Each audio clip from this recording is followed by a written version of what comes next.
Thank you so much for the introduction. Hello, everyone. Good morning. I hope you can hear me clearly. If not, please feel free to stop me for a better communication.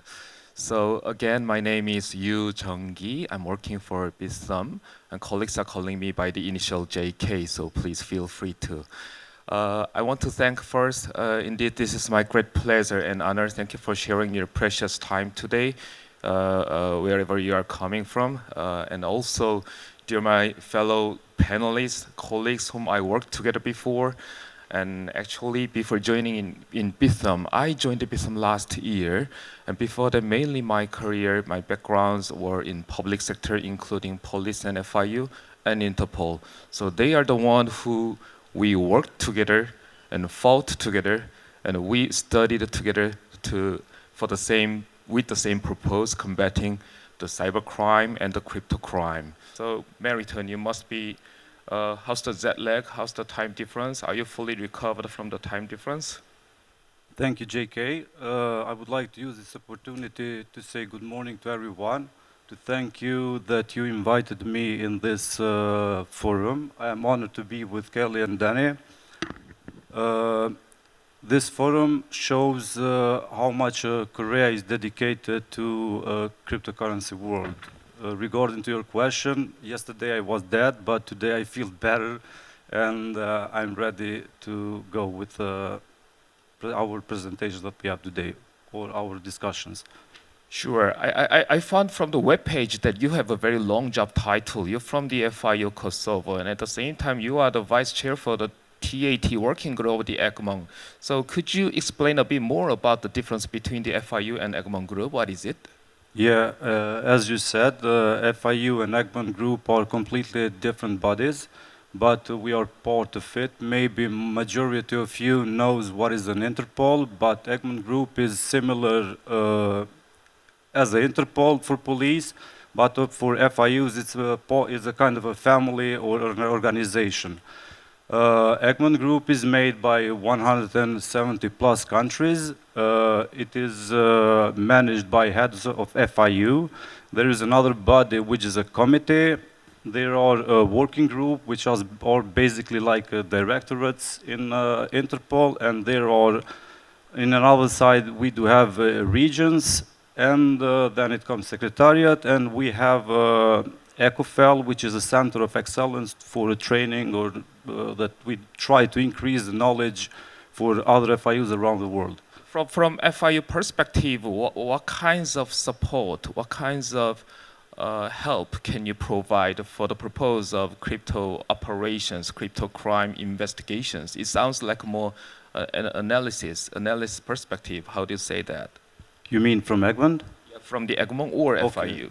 Basically, Egmont, mainly where I'm as a vice chair in TATWG, which means Technical Assistance and Training Working Group. We try to deliver trainings not only on cryptocurrencies, but let's say in strategic analysis, in leadership. Plus, we do have another platform, which I said is ECOFEL. Through ECOFEL, we do have dedicated training. We do have also libraries where we can taught. Basically, in through a TTWG, we try to mentor our countries if they need in specifications in operational side. But mainly in a focus of cryptocurrency, we had last February, as far as I remember, we had a training, specific training on the cryptocurrencies, which was for about 4 days in Malta. Now we do have another session, which is going to be held in April, and it will take place in Cyprus. Well, I think you will be a speaker there or as a trainer. Yeah, hopefully. Thank you, You were Meriton. invited, as far as I know. Yeah, and Sungyong, back to you. Wow, you're from Interpol, so actually we are not that familiar with Interpol in the reality. It feels like just I have seen you from the movies, something like that. So did you bring your gun, or what do you do? What do you do in Interpol? Can you explain a bit more about that? Gun. So I didn't know that here is the open carry guns policy. So love. We used to work together, so I think I can make this kind of joke with him as well. So Interpol is not really the police enforcement, so we don't really carry guns, we don't really carry handcuffs. We don't go to the scene and arrest people. We don't do that. We are just intermediary between the police agencies in national and domestic jurisdictions.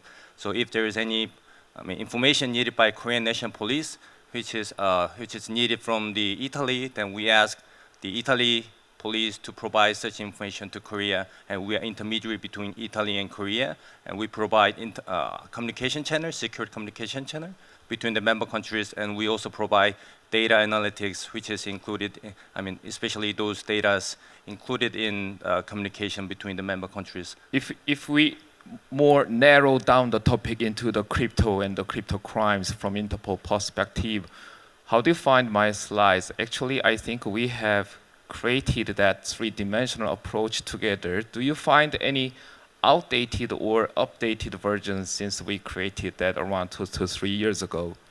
As your Anything to add moderator, more? to show my respect, was well written, but I can point out some of the operational regulation and legal aspect of it, which affects us. I can speak it now, or if you have any further questions, but I can ask details of it. For example, in terms of the crypto crime investigation, what do you think is the most biggest difference between the traditional financial crime investigation and what is the operational priority in crypto investigations? So there are many differences, legal differences, regulatory differences, and also operational differences. Let's start with the operational differences. So if you see the blockchain transactions, everyone can see it. Unlike the fiat transactions, only the police officers or the law enforcement agencies with the legally issued court order, they can see the transactions. But now, everyone can see the transaction because it is, as long as it is on-chain, which means that anyone, especially nowadays, like a lot of data analytic companies, especially focusing on crypto, they can see the transaction and they are analyzing those data, and they sometimes provide good intelligence from the private sectors. So before, it was only the police officer with the legally issued order, but now everyone, which helps us better opportunities to go after the criminals because they are supporters of us, which provide good intels. But the thing is that we don't know who is behind, and also if the money, if the virtual asset goes into the hosted wallets hosted by Bithumb or Coinbase or Binance, then we need support from those like the hosted wallet service providers, exchanges. In that case, we need to identify where the virtual asset is going to. But most of the times, although many of the biggest service providers are registered in some jurisdiction, many times we don't know where they're registered because of the lack of the regulations. And so it is basically providing global service without being registered anywhere in those kind of cases. From the Interpol side, there is a hurdle because we don't know where the money is going to, unlike the fiat money. Fiat money, when you send money from Korea to Hong Kong, by just looking at the first two digits, which is HK, you see where the money is going to, and we know which jurisdiction to reach out to ask for help. But for the virtual asset, it is difficult to do so because it is not really regulated, and if it is not regulated, not only we don't know where to reach out to, but also they may not have any relevant information that we require, such as the KYC information or transaction details, and even more so, there are a lot of legal difficulties because like some countries does not really provide criminal power to seize or manage properly the virtual asset, so a lot of difficulties we encounter. Yeah, I really want to ask more questions to you, Sungyong, but let's hold it a little bit later. I mean, I want to know your real experience of cooperating with crypto exchanges or the recent any interesting case if you can reveal to us. So, but let's hold it a little bit later. And Danny, my longtime good friends, actually, I have lived in Singapore for 4 years, which means around 10% of my life. Don't calculate, please. And actually, so Danny was we were in the same intelligence group. So people may think, how can be private sector and Interpol, private sector and police, how can be in the same group? But indeed we were. I want to ask you a question. So you are from the Mastercard, the biggest service provider, and I didn't say one of the, but just the biggest. So I learned you are leading a community which is called Crypto Shield. Could you introduce a bit more about that and what is your role and how is the composition and how it is beneficial or helpful for the operations? So when I was growing up, right, I really liked to spend time with my mom. And every day I would come back from school to help my mom cook. And a dish that she really likes to cook is chicken soup.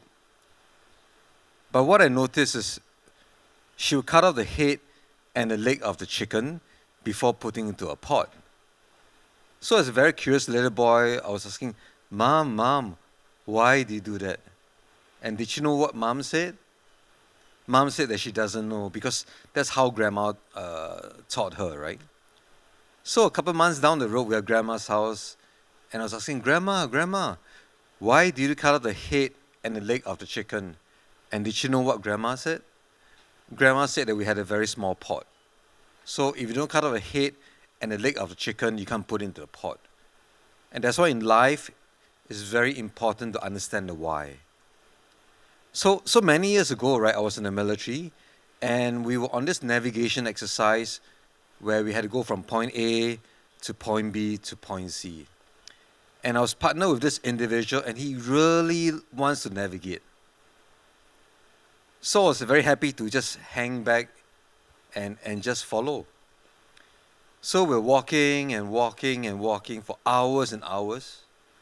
All of a sudden, I grabbed him on the shoulder because we were literally standing at the edge of a cliff. So he looked at the compass, he looked at the map, he turned around, looked at me. He looked at the map, compass, and he turned around, looked at me. And did you know what he said? He said that the land was wrong, right? Not that the map was wrong, but the land was wrong. So sometimes the map is not the territory, right? I apologize for a very long answer, but it brings me to the point that JK was trying to make. So you're sitting here today and you're wondering, so why is crypto investigation important to me, right? And remember, this session is about crypto investigation, not crypto investment, right? The investment session comes after. So this is my elevator pitch, right? Today, regardless of the upstream crime, it could be a physical crime like selling drugs. It could be a financial crime like scams and fraud. It could be a cyber crime like ransomware. At the end of the day, a lot of the illicit proceeds needs to be converted off fiat currency into cryptocurrency. And this is to bypass the anti-money laundering that JK was talking about. But it's not just the anti-money laundering, right? You also have countering financing of terrorism, CFT, right? And going back to what Sungyong said, depending on the entity you're looking at, some of them may not have proper know your customer or KYC. So you'll not be able to retrieve those sort of information that you want, right? Going back like to the travel rule. So at the end of the day, it doesn't matter whether you are a crypto exchange, you're FIU or Interpol. At the end of the day, no single entity have all the information. No single entity has all the resources. And that is why we partner with organizations like BitTarm and FIUs and Interpol to bring everybody together. And I will argue there are things that I can do which FIU, Interpol, and BitTarm can't do.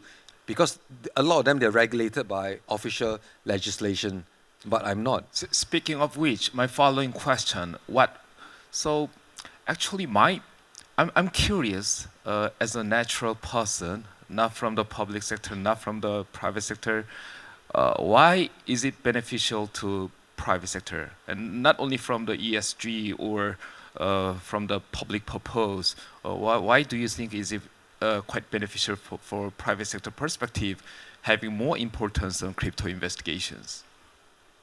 Very simple. One word: trust. At the end of the day, if consumers do not have enough trust, be in fiat or virtual asset, they will not transact in this environment. And if they don't, it's going to be bad for the public sector as well as the private sector. So if we can change the name of cryptocurrency, I will actually want to change it to trust. Because at the end of the day, if you're not able, if the consumer doesn't trust the ecosystem, which includes the blockchain, they will not use it. They will simply pivot to something else besides credit card, besides fiat, besides crypto. Okay, thank you, Danny. And back to you, Meriton. So, briefly during my presentation, I showed you the slides of the Fed Finance Action Task Force recommendations. And as a member of the Egmont Group and the FIU, frankly speaking, how do you find it? Do you think will it be enough to cover all the crypto crimes, or any advice for that? JK, talking from my personal views and from my personal perspective, when I met first cryptocurrencies in my daily basis, it was 2014. And when I heard first for cryptocurrencies, it was 2012, as far as I remember. At that time, we didn't have any obligation. We didn't have policies, we didn't have directives, and not necessary. We do need to have laws or something. It's important to have knowledge and will to fight, let's say, illicit activities related to cryptocurrencies. In beginning, at that time, it was very hard because we didn't know how to treat them. It was kind of, we didn't have someone to taught us how to cut the chicken legs and chicken head. We didn't have history on treating cryptocurrencies. At that time, we didn't have proper tools. It was scary. Receiving an Excel, too many numbers, you didn't have a name or surname, you didn't know what to analyze. But step by step, we are learning, and hopefully in the soon future, we will have proper rules in a place. Because as yesterday, we had too many speakers that they were saying like it was, we thought that it was experiment. From my side, I thought it's a win, but cryptocurrencies are today with us, and I think they're going to remain for entire life. The technology is changing, and we will have them here. In line with that statement, what would be, I know this will be a little bit tricky, what will be an ideal role from the VASP or FIU? I mean, yeah, could be quite general, but I expect something more detailed. I mean, as Danny said, cooperation means a lot. From my perspective of view and my personal experiences related to cryptocurrencies, I always had successes when I had cooperation with the private sector. The cooperation with the private sector is the main goal to achieve success. Let me rephrase a bit. Okay, we had a FedEx recommendation, and we did the implementation. And now we have the obligation of the SDR for the AML purposes.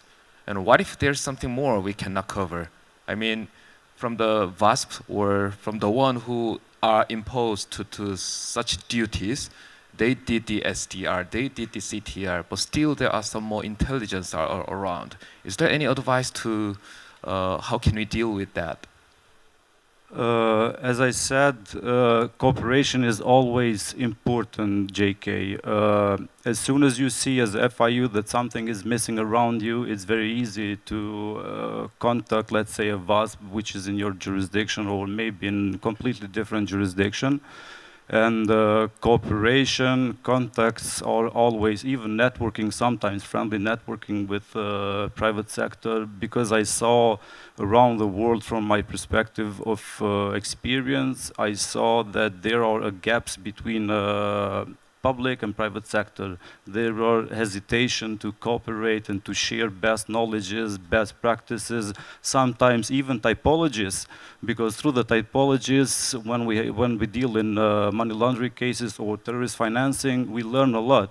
By learning, you can improve. There is a need to have human resources which are capable to do analyzes even in the private sector, of course, the better perspective. Now, do you know, Bitam, what kind of power they have, since you've been as a FIU officer and you know the best way how to treat them?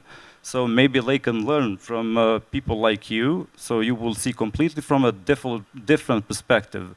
That's why it's important. Knowledge is always, cooperation is the main flower to bring spring around this theme. Very naturally to Sungyong, actually, yeah, back to the same question. I understand that you have many experiences of collaborating with global exchanges such as Binance, Coinbase, and Kraken. Can you share a bit more about your experience? And I understand they have some job titles of the investigators, but how do you find it? Don't you think the investigation is a unique area for the police or public sector?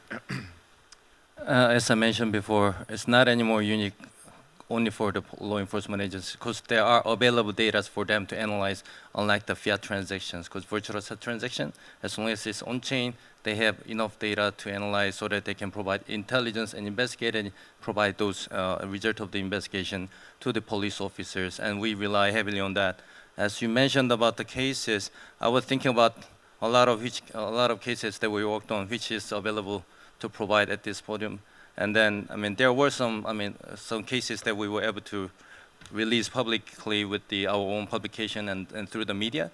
And it is actually the Korean case, so I think I can mention it as well. And it is also the case that we worked together, why JK was in Interpol. So there was a virtual asset service provider registered in Singapore, and they looked through those transactions made by the clients.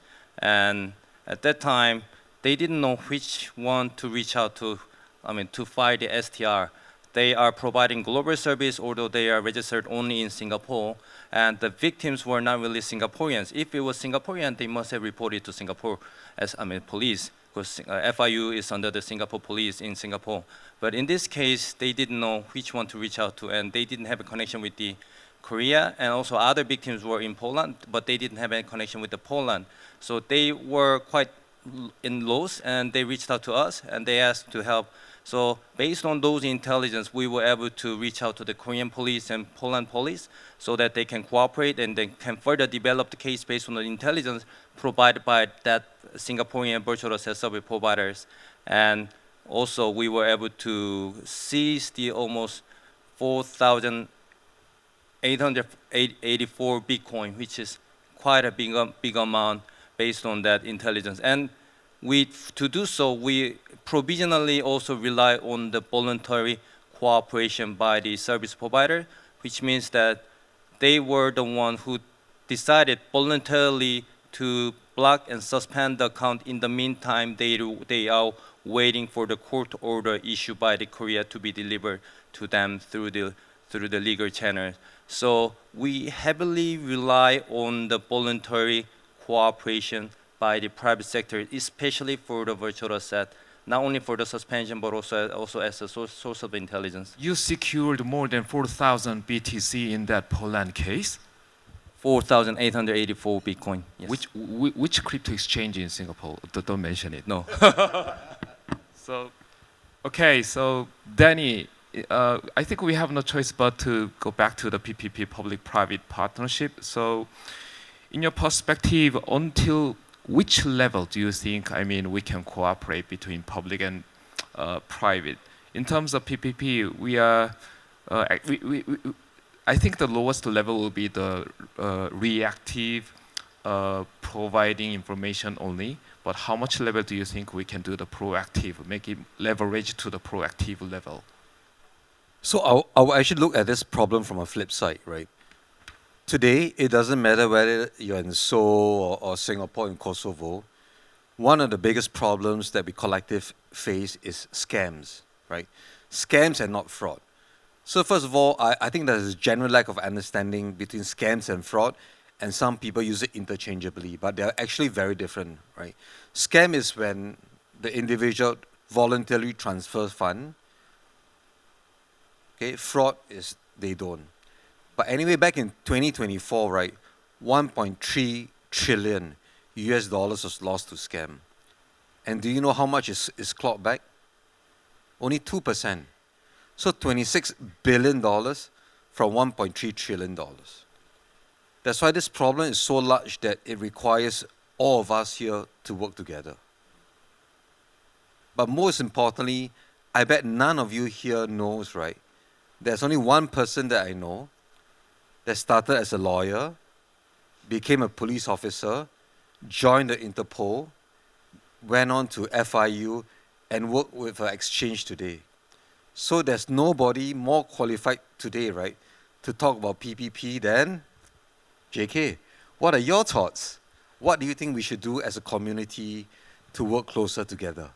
I'm the moderator, so I will be the one only asking questions. Later, I will address that. So, but Danny, my following question is actually, can you categorize what kinds of support, what kinds of service can we? I mean, because in my understanding, many of us, the audience, many of us are coming from the private sector, including the journals, exchanges, and some of them are from FIU and police, though. What kinds of services, or what's the role for the so-called traditional service providers such as Mastercard, or what we can do better? I think we need, going back to what I said about trust, right? We need to build a community of trust. And the reason why that is important is if we are going to go only the official route, that means sign MOUs. By the time I sign MOU with the Interpol and Bitam and Kosovo, FIU, I will probably be retired.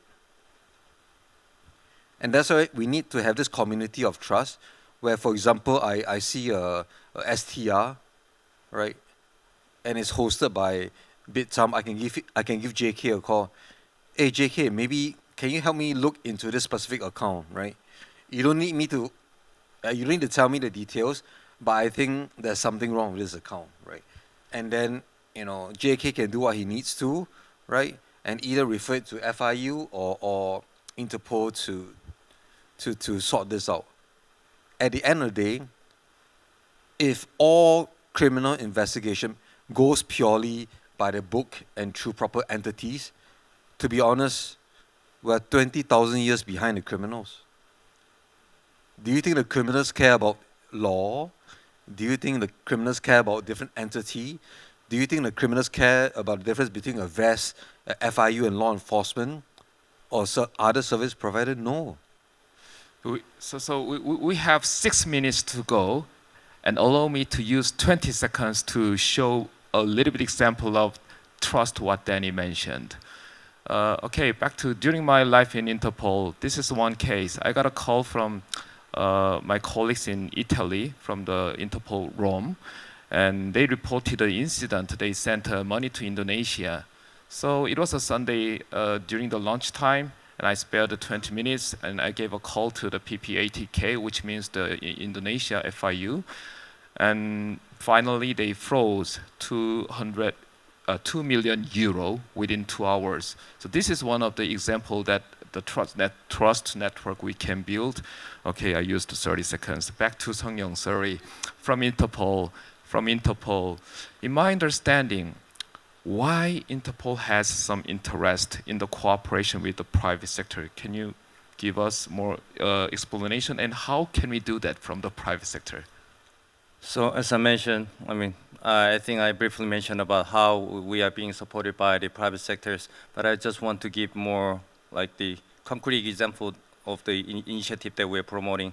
So for instance, we have the I group, Interpol Global Rapid Intervention of the Payment.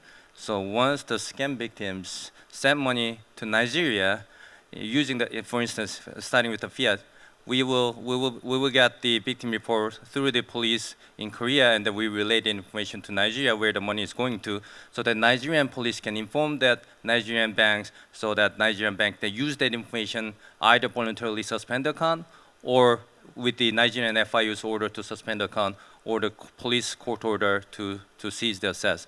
But for the fiat assets, we do the same thing. So if the money goes to, for instance, Binance, we used to cooperate with the Shoshi, because Shoshi was the registered jurisdiction. Before like 1 month, they moved to UA, so we will be starting work with the US if the money is going to the Binance. So for that perspective, we use our Interpol communication channel to relay that information which is needed for the private institutions, especially virtual asset service providers, in deciding whether to suspend the account or not based on the information we provide. So and then it is their call, especially for the voluntary action, it is their call to whether to suspend or not, but we are trying to rely on their voluntary cooperation by providing the reliable information through the secure channel, and when we have been quite successfully in achieving it. But I just want to emphasize that we are not only asking you to help, but we are also trying to help the private actors, because I think it is also our ethical requirement to provide relevant data to our private sector who are supporting us, not only providing those information about the victim sending money to your client's account, but also we are trying to, at least at this stage, we are trying to provide the red notice, which is the data list of the fugitives, which is registered in our database, but also we are trying to provide the data on the stolen and lost travel documents so that those information could be utilized by the service providers when they are getting the new clients during the onboarding process. You can use that information whether the clients coming to you to open an account is really using his ID or not, or whether he is really the fugitives or not, so that you can alert or not. So we are providing those information at this stage.